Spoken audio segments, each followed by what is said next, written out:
let's get this party started. What up? It's me, Tobin here from Snap to Cover. Just got my brand spanking new box of Myth in from UPS today.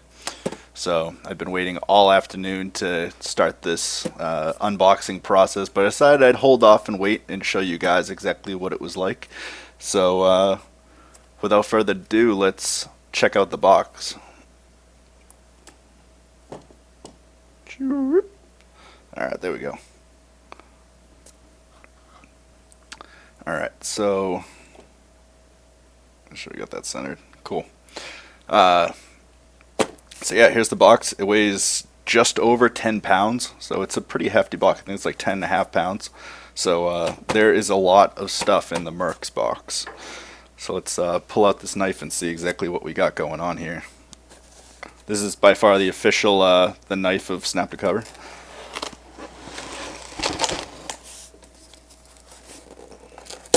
So we can do this without cutting everything else. Alright, here we go. I am super excited for this. Oh yeah. Wow, we got the metal inserts for all the different cards. Let's start with this first. We got, so here we have the Acolyte. Get that to focus. With all the different symbols all done in this this nice goldish colored metal. We got the Archer.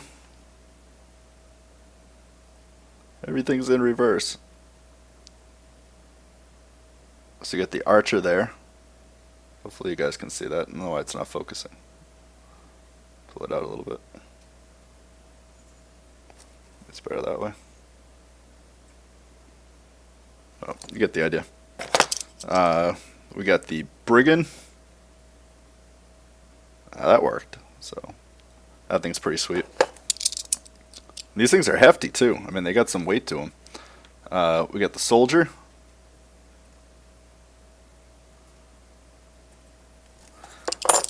The Apprentice. The Scald.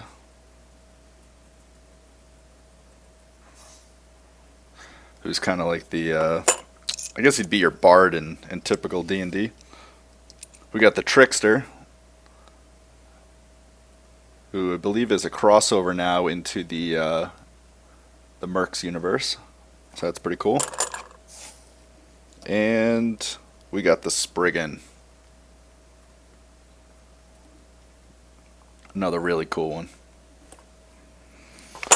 So we got that. So let's put these aside, put them back in their baggie. Oh, we can do that later. There's too much to unbox. We got metal tokens. There's a few in here. I'm not going to pull them all out, but we got little baggies. Bags inside of bags inside of bags right now. We got, so I believe this is an armor token, or a headgear token. Well, I can pull one of these out.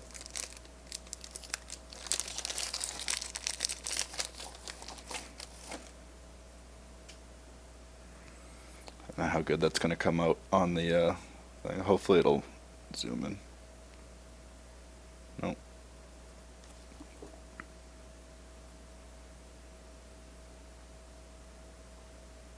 No. It's a little copper piece that's got a skull on, or a helmet on it. These little tiny things are really hard to show off, but we'll try our best. This one is two swords that are crossed. I think it comes out better when you're farther away. So we'll do that. And then what do we got next? Then we got some shields.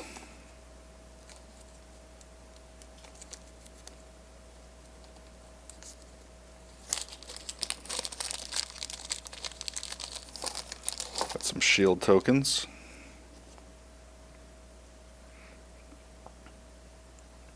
And I like it because they've got a little bit of weight. I mean, they're not going to kill you. They're not that heavy, but they're got some nice weight to them.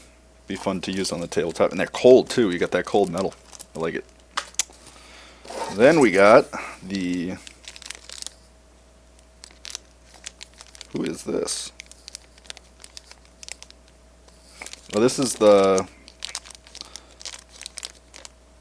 Is this the metal character that's supposed to be? I don't think it's the trickster. I think it was the Kickstarter, one of the Kickstarter trophies. I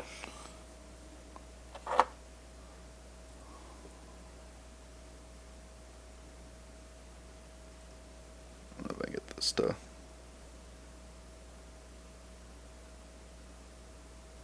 get it to zoom in, but he's got his torch. It's actually a lot of detail. I wish I could get it to focus in screen, but it's got a lot of detail. Mainly a one-piece cast except for the backpack. So it looks like the backpack could go on there. And I'd say for the most part, it's pretty clean.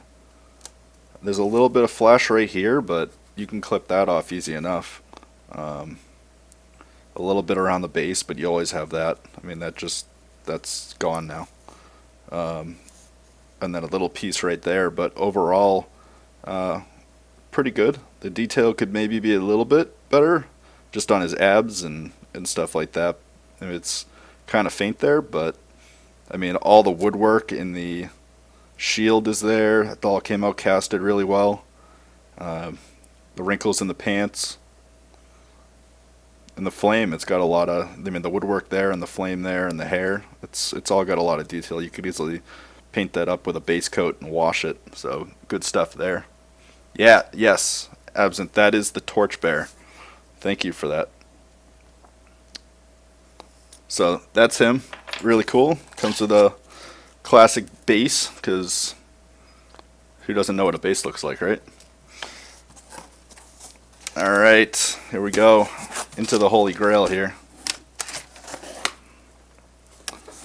This box is gigantic. I'm going to stand up for this one.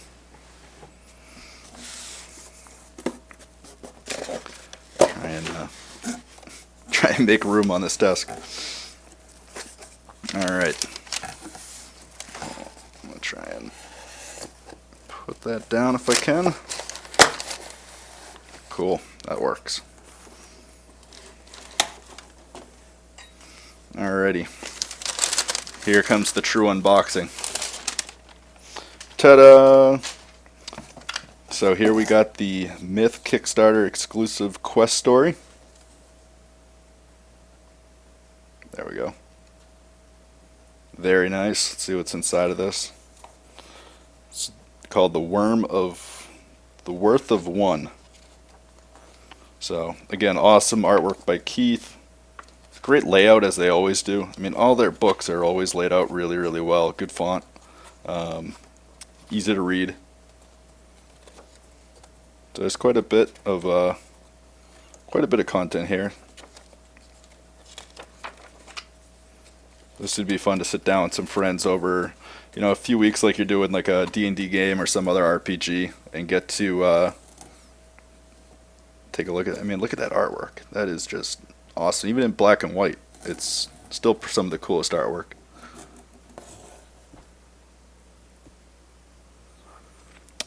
I'm not sure which faction he's going to work for. It almost looked like a CCC model, just based off of the yellow, but I'm not sure exactly which one he's going to be a part of. That's definitely something we'll need to find out, though. Having him in that faction definitely would be good, though. And then we got our signed lithograph from Keith. Awesome artwork. That's getting framed right there. Very, very cool. That's actually my background, except for the Myth logo, so awesome stuff. Put that down here gingerly. We got the awesome box cover, which kind of mimics that lithograph. We got the Warrior sleeves. So these are all the sleeves that the different cards for that Warrior go with. We got the Scald. I love how they did the male and the female art. There was a huge, I wouldn't call it a controversy, but a lot of requests for having both a male and a female version of each one. So when female characters played, they didn't have to play with the male character. So they went ahead and made a male and a female version of each one. So having both of them on the card, that's pretty cool that they incorporated that in. So that was a Scald. And then we got the Apprentice. This is probably one of my favorite guys out of it. We got to play at a TempleCon this year, last month, and this guy was really, really cool.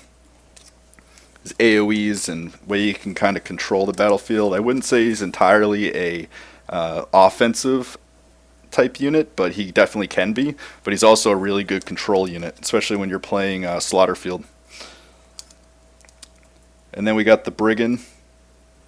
This guy's also really, really fun. If you can get him into the shadows and blitz him up the field, you can take out a lot of guys with him. So he can be really fun. A little tricky to play, but really cool. Then we got the Trickster. Look at that art. See, this is what I meant. I think with the yellow, it's more reminiscent of a CCC than it is a FCC.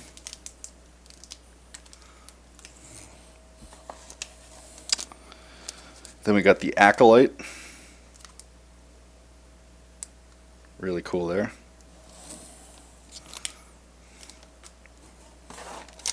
And we have the Archer. I like the cloak on the guy version. That's really cool. Like Red Robin Hood-esque. All right. Now comes the tricky part, taking off the plastic. Where's the official box cutter of Snap to Cover gone? There it is.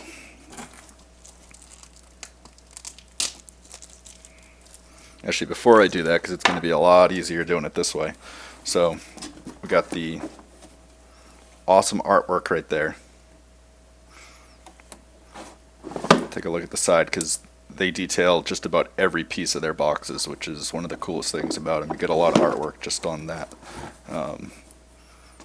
We got the insect Arachnid boss right there. Then you got the Scorpion Captain and the Acolyte there.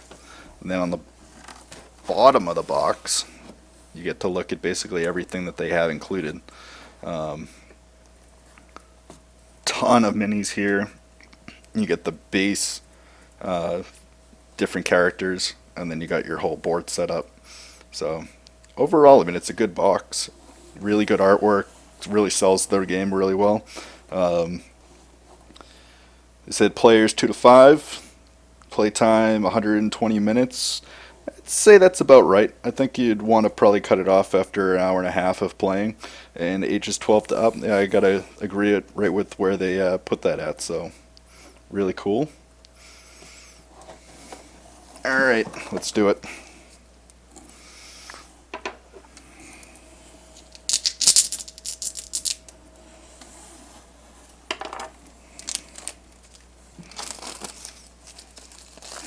Pulling off the plastic.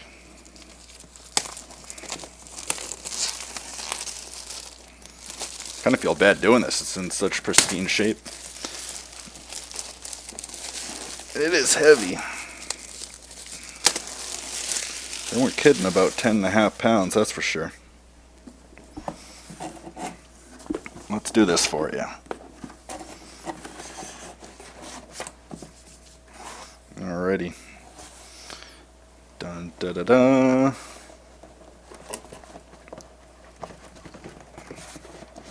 Come on, box. There we go. So good, solid construction outside the box. It's going to keep it nice and protected. So that's one good thing. Myth rulebook. Really good quality, shiny pages. Nice gloss finish. So we got the Realm, which is chapter... This is chapter 3. Do we have anything before that? In chapter 1, you got your glossary, basically. Chapter 2 is your components. 3 is the Realm, so it basically tells you what all the different pieces are, the boards and all that. Quest explains your quest cards. Chapter 5, we got the game round, so it's going to go through basically your how to play. Then you got your heroes, that does the hero play. Goes over combat. We've got the Acolytes. The Apprentice. Got a breakdown. It actually gives you tips on how to play them too right in there, so that's good. You don't just go up there and go, oh, I'm going to keep just doing an attack. It gives you good strategies on, doing synergy and getting the most out of your character, so that's good to have. Then we got the darkness cycle, so how the darkness operates, when it attacks, how it attacks, how to read the monster cards. Then we got items, a whole bunch of rare and uncommons, kind of gives it that Diablo 3 feel. Then we got story quests, you can come up with your own or you can use these. That's a really cool thing about this game, is that it's very, very modular. So if you want to come up with your own story, go right ahead. If you want to use the story that somebody else has told and live it out, you're free to do that too. And it's going to be completely different for everyone that plays it, which is another really awesome piece. Alright, so then we got tokens here. I mean, this is heavy stock. I mean, look. That's a good 2/8. I mean, it's really good. We got we got some potions and healing potions, tables you can put inside your room to give them some life. You got your layers down here, gold. What's that? A sarcophagus, a little skull, and then you got your harbinger, which is one of the, was it the assassins or something? And then you got your soldier. And then let's go on the back side. So pretty much the same thing, couple different variations on the layers. Then you got the female version, or the alternative version of the soldier on the back side, so that's really cool. So depending upon which one you're playing. See how easy they punch out. I'm going to do one. Yeah. It's got a good pop to it. I like it.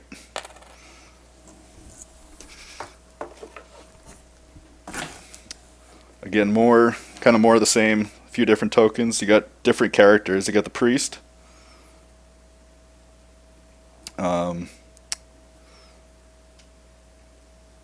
You got all kinds of different characters, so really cool.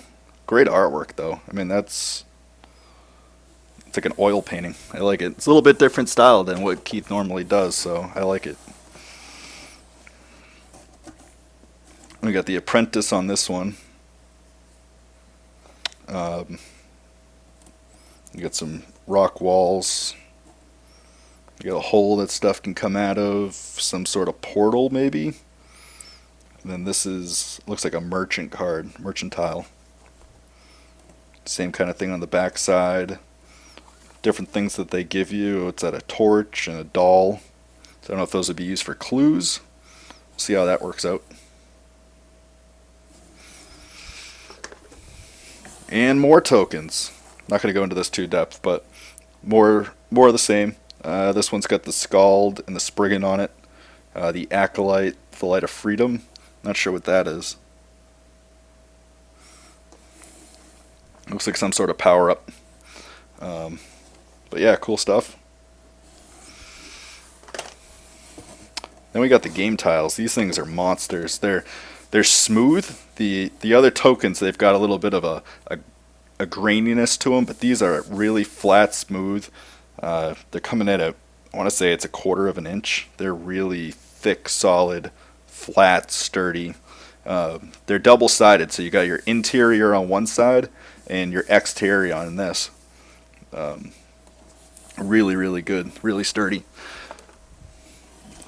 We've got some more here. I'm going to go through each one. Oh, sorry about that.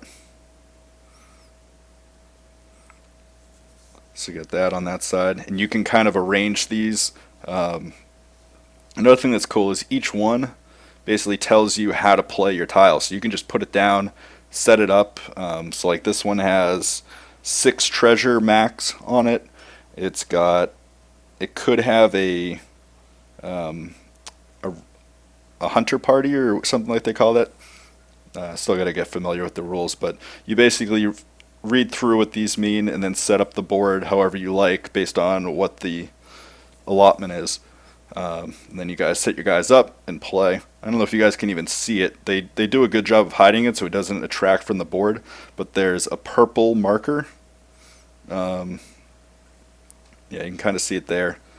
That kind of determines where things can spawn, where you can be placed, and then red showing when things are in your way if they're not, directly on the floor tile. So even in Mercs, they did a really good job of determining where things were above ground, where things weren't with their ER system. They kind of do that same thing with these boards here. They have the red markings to tell you when you can't, if you're here, someone's on that side, you're not going to be shooting them.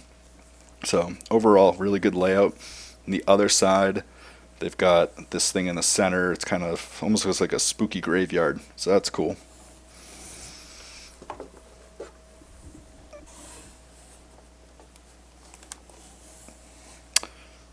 And here we've got a swamp. So you've got bridges to go over. I'm sure there's some, I don't know if there's mechanics for it, but you could definitely house rule it if you get pushed into that area. Having to go over this stuff does not look too appetizing to get into. Nice little details too. I mean, you've got little swords. I don't know if these are supposed to be chandeliers hanging from the walls. That's really cool. And then you've got let's see if they can get that to focus. You've got a rocky area with some nice vegetation, nice trees, all broken in there.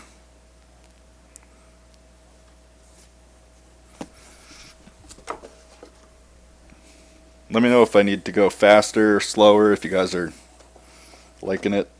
So this is the thing you come to dread playing this game, is the darkness board. This controls, it's basically your AI system for the enemy in the game. So you're going to have your draw card for when it activates. You draw a card and it's going to impact the game, so it's going to add some dynamic. You've got your AP meter. This actually starts at 0. That's one thing to note. So you can have 0 AP, you would just remove the token. It doesn't start on 1. You've got your treasure, so some things can only have, like we said on the other tile, it can have a max of 6 treasures. So you would count basically 1, 2, 3, 4, 5, 6, and when it hits 6, you can't spawn any more treasures on the board. It's got other things that are cool, like turn summary, different tables for clarification. And then damage, you can keep control of that when you have captains or something that have multiple damage, or spawns that have multiple damage. And it's also good to use this, or the way we've used it is for the Slaughterfield game, when you're trying to figure out when the next wave is going to come into the game. That's a really cool way of using that as well. Backside, just some cool design. But that is the darkness board. Then we've got the hero boards. They're all the same, but what they do is they give you these little punch outs. So what you can do with it is you can basically take those tokens that are on that other sheet, punch this out, put in one, and you have one for each of the different types that you have. And if you want to flip it over to play as the female or the male character, you can just put that in right there. So really cool way of doing things. And it's got spots, so as you attack, you're going to gain threat. So you keep track of that on the top part here. You have a spot for all your different items. So you have things like accessories, your headgear, your regular armor, a shield or secondary, and then your primary weapon, which is like a wand or an axe or a sword. Inventory is all the items that you're not actively wearing or using. And these have different effects that determine how many dice you roll. So you might want to have something, but swap it in and out depending upon what situation arises. Status effects go here. Your health is in these blood droplets. They're very reminiscent of the blood droplets in Mercs. And then all of your action slots. So you get 4 actions to use. 4, right? Yeah, 1, 2, 3, 4. So you get 4 action slots, and these are where you can place your cards on your given hero cycle. So if you play 4 actions, you can't play anymore. So it's really nicely well laid out. Another thing is your threat can be 0. So remember that it does not have to start at 1. Yep, we got some more. So here we have some smaller tiles. We went through the bigger ones. These are the smaller square tiles. So we got a little campfire here, some more sludge. We got the inside of a bar, because, I mean, what myth really starts? It's got to be inside of a tavern, right? We got some jail cells here. And something leading up into some sort of castle. And then this looks somewhat like a cellar, maybe a cellar to that tavern we were just looking at. And then this is sarcophagus. So that's pretty cool.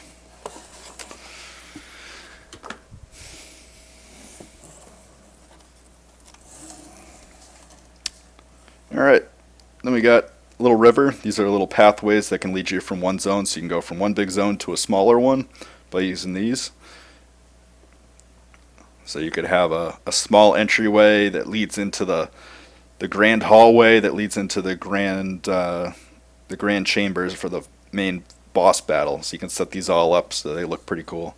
And they've all got their different. So this one has a trap on it, a different hunting party if you want one, and 4 max treasures on this one. So pretty cool.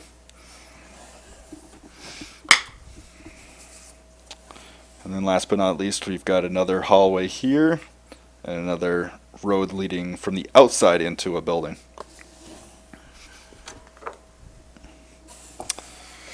Alrighty, then we got the decks. So here we have the deck for these, what is it? The rat dude, basically the thief. So you got one for him, a whole ton of cards. So these are basically the actions. If you want to attack someone, you have to have an attack card, but they can give you other stuff that help out your party. So this is a meditate one. This one does heals vitality on this apprentice and reduces threat equal to ongoing effects. Clears all ongoing effects. So if you have 4 or 3 ongoing effects and then you play this card, it would remove 3 threat from you, so you hopefully wouldn't get attacked if you're in the middle of things. And it's also going to heal you as well for that same 3, so that's really good. This is the darkness deck. So that's got all your different darkness effects. I think it's got some items or quest cards, I believe. And then these are some more cards. Let me just open these up to show you how many you get.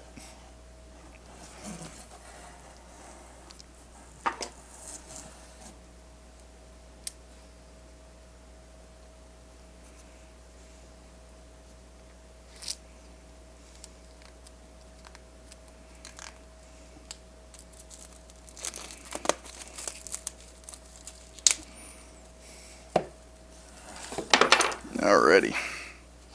So this thing explains the hero cycle. Looks like this is the Acolytes deck. It's got cool things like Angelic Word, which deals damages 1 target, and Faith adds an extra D10 to hit. In this game, you only have to hit the person's target number. So let's say it's a 4. If you have 2 D10s, if either of those D10s are 4, all targets that you're targeting basically die. So this that's a really rough generalization, but this would add another D10, so your chances of actually killing that guy are going to be better. Fire, all kinds of cool attacks there. And it looks like we got the apprentice in here too, so each pack comes with 2 of the different characters. Good to know. You want to keep those separate so that things don't get messed up over time. Here we have, these are the different items that you can get. So there's blue and green ones. We got the green one here, and these you're going to pick up as treasure possibly, or you can buy them from vendors as you come across those in the game. And then we got the dice. So you got your, if you play Mercs at all, you know the D10. If you play D&T at all, I'm sure you know the D10. But then you got these other dice. These are the faith dice. And so certain weapons and gear that you get are going to have a faith icon on them. And what it's going to do is it's either going to give you health, or it can reduce your, what do you call it? It'll reduce your threat. So if you roll these different number depending upon what gear you have and what other effects are going on in the game. But if you roll any of these symbols on it, you take the effect that your gear has. So if something's cursed, it could be bad. If it's positive, you get something like you hit somebody and kill them, but it doesn't actually get any threat because you rolled some faith, so it's improving for you. So dice are dice, but pretty cool. And let's move on to the goodies, because I'm sure you guys don't want to see these, right? These are just plastic. I mean,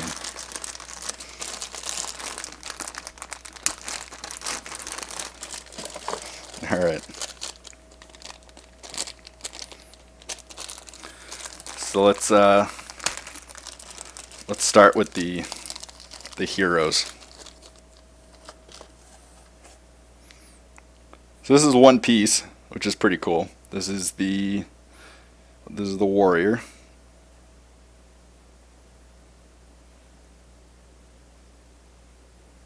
There we go. So a lot of detail. Great plastic. These are going to be extremely easy to paint. A little bit of bendage there, but you can pull those back.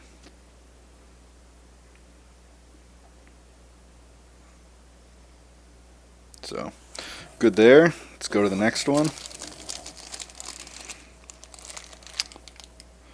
The rat. Is that the brigand?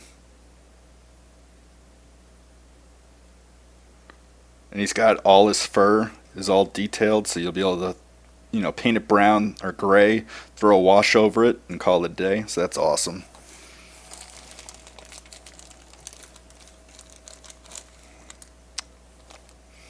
Then we got the apprentice. Really good sculpt. Excellent sculpt, actually. Usually don't see this kind of detail in a tabletop game. I mean, maybe Descent, but I'd almost say that Descent isn't as good as this, so top notch there. Here we got the Acolyte. Guy is awesome.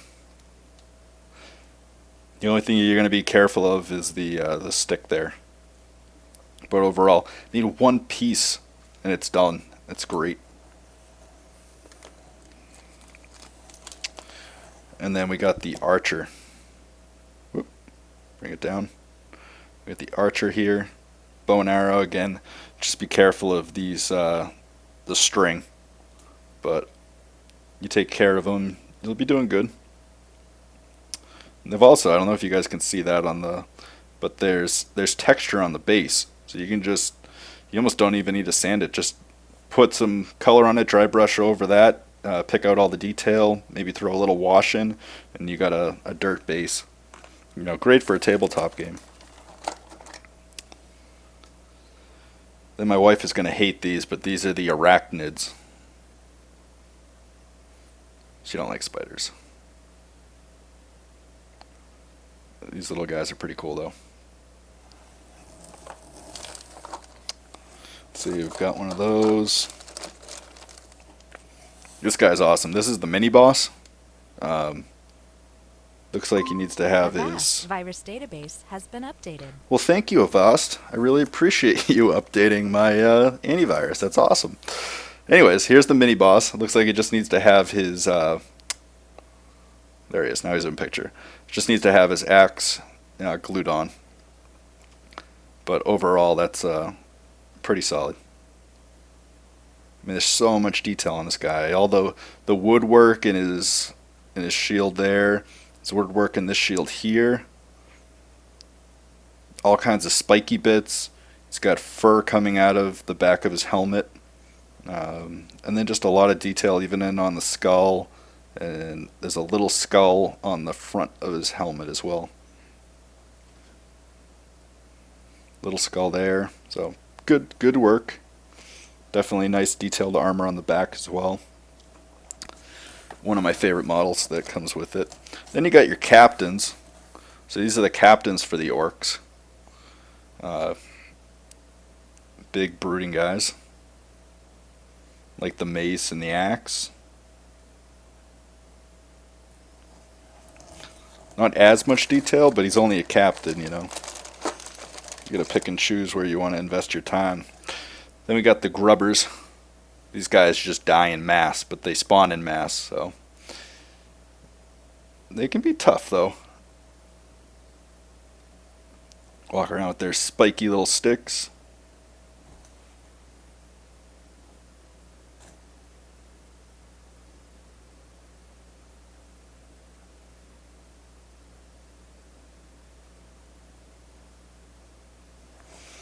Good faces on these guys too. They got a lot of emotion.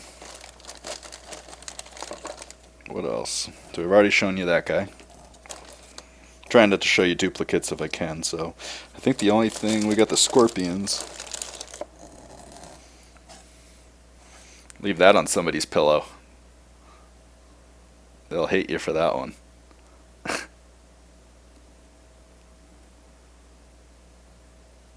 mean, a lot of these guys, you're going to have a ton of minis, so just putting a base coat and doing a little dry brushing over them for a board game is going to be amazing. If you actually spent time and really painted these really, really well, they'd be amazing. And here's a little variation on the grubber. This one has an axe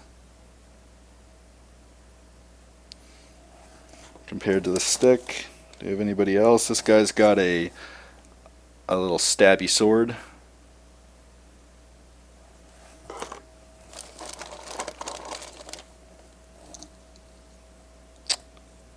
And let's see what else we got.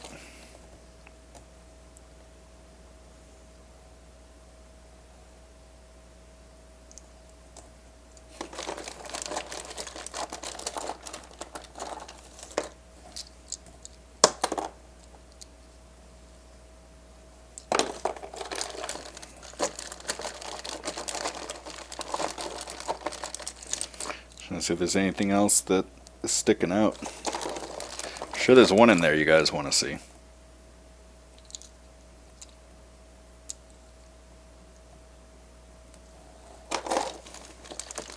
I guess I'll show you this guy. All the other ones are looking pretty similar. So this is the Arachnid boss.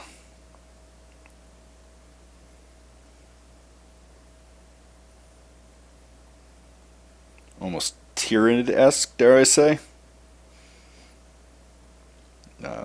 Different kind of pores and stuff opened up on that guy. You could have a lot of fun with this. Those big beady eyes, paint them red, make them glow, or do some black gloss effects on them. This is one of those guys you'd want to spend a lot of time on and make it look really nice on the tabletop. Definitely, I mean, it's big. See if I can find something to compare them against. When you got your regular Stanley tape measure, I mean, it's bigger than that, so good sized model, especially when you compare it next to the little guys or against one of the one of the players. I mean, look at that. That guy's getting towered on. I would be shitting bricks if I had to fight that in real life. No lie. So that is Mercs. Bottom of the box, guys. All right. So you guys have any questions before I cancel this out? Anything you guys like to see again?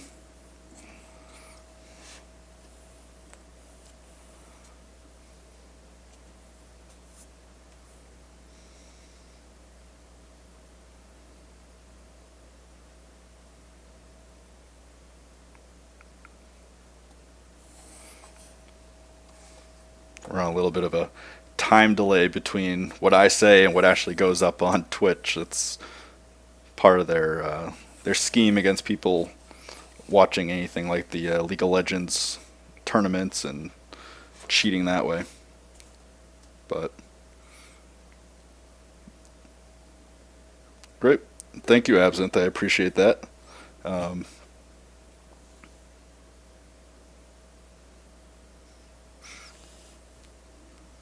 all right. Well, thank you guys for popping on and watching. I really appreciate that. I'll put the video on YouTube, so if you guys haven't seen it or you want to share it with other people, you guys can do that. And stay tuned for more. We've got some more stuff up our sleeve. So thanks again. Appreciate it.